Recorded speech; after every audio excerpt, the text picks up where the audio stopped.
This is a Leica. It's a 35 millimeter handheld digital camera. Used to be a film camera. Small, easy to operate, but fantastic quality in terms of the pictures it got. This little camera set off a revolution in photojournalism and photography in the 1930s that completely changed the nature of the industry and completely changed what photojournalism and pictures would look like. The reason was because of the technology, not because of someone doing something different. It's the technology that precipitated a different revolution. This is an iPhone. Like the Leica, it's small, it's lightweight, it's easy to operate, but it also gets fantastic resolution in video. What the Leica did for photography, this iPhone is going to do for video and video journalism if it's used properly. And that's the difference. Let's go back to the Leica. In the 1930s, all professional photographers, and all time before that, used big view cameras. They sat on tripods, they shot a single sheet of film like this. They got fantastic resolution, but they weighed a ton, and they only got one shot at a time. In the 1930s, the Leica company in Germany invented this little camera, or an earlier iteration of it. Instead of shooting one sheet of film, it shot 35 millimeter, a roll of 35 millimeter film, 36 exposures. This camera meant it was small, it was lightweight, you could carry it with you, but more significantly, it gave a sense of intimacy. You could get close, you didn't have to carry around all this giant equipment, and that's what changed photography. The advent of the Leica gave birth to a whole new generation of photographers like Cartier-Bresson, like W. Gene Smith, and a whole revolution in terms of what photography, and more importantly, photojournalism looked like. For the first time, the pictures were personal, they were intimate, they evoked emotion, which before that, the giant camera with one exposure like this, the best you could do is your relative standing like this in these very stiff formal portraits like you've seen Matthew Brady from the Civil War. Photographers, professional photographers, weren't sure about the Leica because suddenly instead of using big negatives, they had little teeny tiny negatives like Davis, and the thing, compared to those giant cameras, it looked like a toy. No one was really sure what to do with it, and a lot of times people misused it. They put it on a tripod, they take one exposure like that. It didn't leverage off of what this new technology made possible for the world of journalism. The same thing is now true with the smartphone. In 1961, the Metropolitan Museum of Art, the Museum of Modern Art in New York, had an exhibition called The Family of Man. And they took these photographs, these journalistic photographs from these great photographers who've been using Leicas for 20 years, and they had an exhibition, and they elevated photography, journalistic photography, from a craft, capturing very stiff formulas, to an art form. And today, the work of those great photographers, like Salgado, whose work I happen to collect, are worth thousands of dollars because not only are they journalism, but they're art. And the reason that it worked, the reason it became art is because the relationship between the instrument, the tool, and the subject and the photographer completely shifted. And that's because now the photographer could very easily get into intimate situations. It didn't intimidate people. It wasn't showing up with a lot of big gear. The camera didn't sit on a big tripod. You have to put the hood over your head. It changed the nature of the way that photography was done. And as a result, it changed the nature of journalism.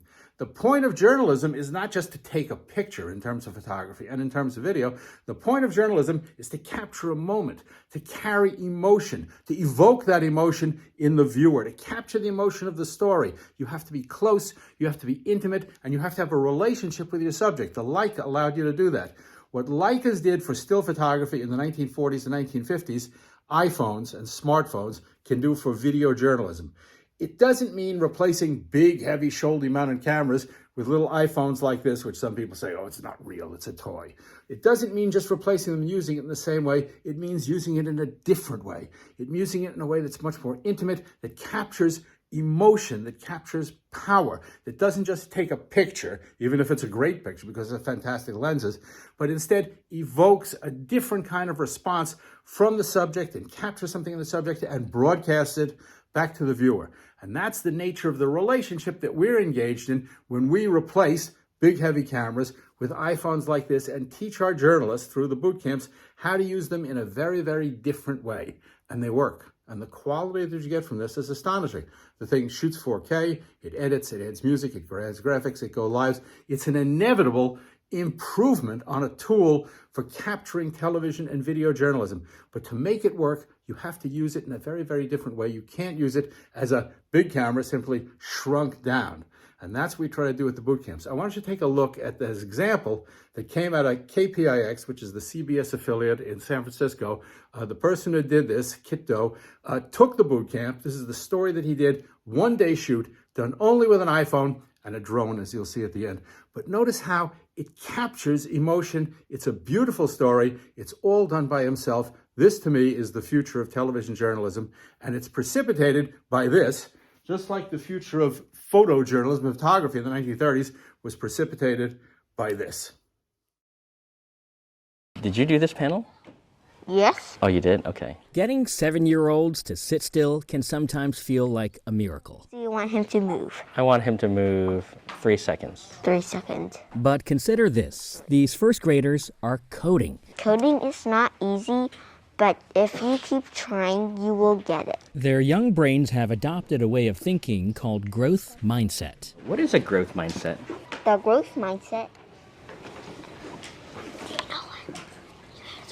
Encouraging, and you're like, I can do this, and like you never give up.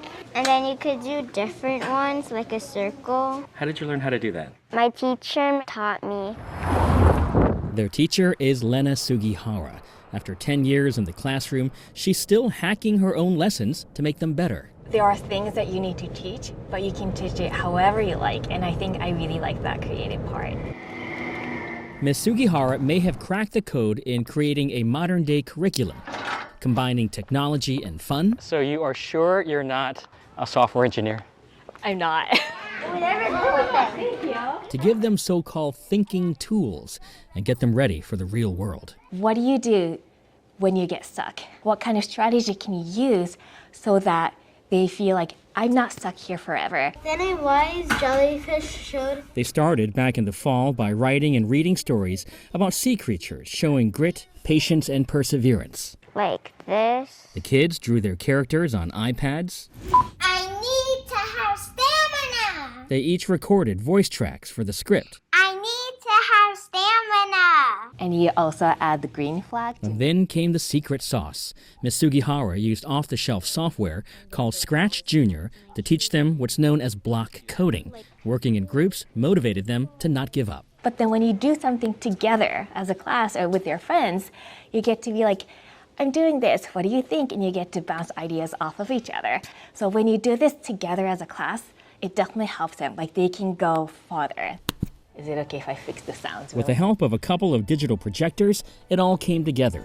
And the aquarium project was a splash. They were like, oh my gosh, we made all of these together. And that was truly magical. It's so funny. We love it. For Haley Jaworski, just 7 years old, coding was the easy part. Do you think you'll ever say, this is so hard, I give up? Sometimes, but not really. Have you noticed a change in Haley? I have. Parents know at some point their kids' homework will be so advanced they'll no longer be able to help. Mandy Jaworski did not think that day would come so soon. Do you remember what you were doing in first grade? I think we were spending a lot of time on cursive, handwriting. Definitely not coding. Planting the seed, nurturing with encouragement, and raising resilient kids. Yes, it is as hard as it sounds. If you want to do it, it could be really hard, but you can do it.